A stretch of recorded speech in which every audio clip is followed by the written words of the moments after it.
Cricket समीक्षक द्वारकानाथ संगगिरींचं निधन झालंय। दीर्घ आजारानं संगगिरींची प्राणज्योत मालवली। लीलावती रुग्णालयात उपचार सुरू होते। क्रीडा क्षेत्रासाठी धक्कादायक अशी ही बातमी समोर आलेली आहे। क्रिकेट समीक्षक द्वारकानाथ संगगिरींचं निधन झालेलं आहे। दीर्घ आजारानं संगगिरींची प्राणज्योत मालवलेली आहे। लीलावती रुग्णालयात त्यांच्यावरती उपचार सुरू होते।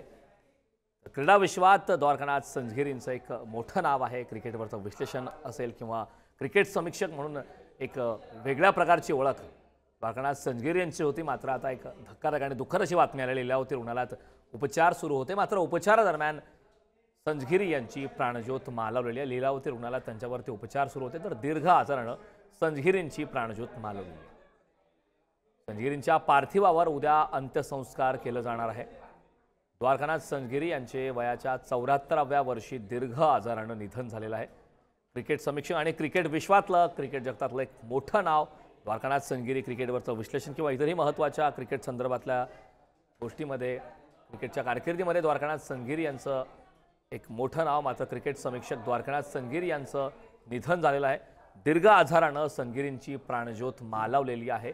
लीलावती रुग्णालयात त्यांच्यावरती उपचार सुरू होते, मात्र उपचारादरम्यानच द्वारकानाथ संगगिरी यांची प्राणज्योत मालवलेली आहे।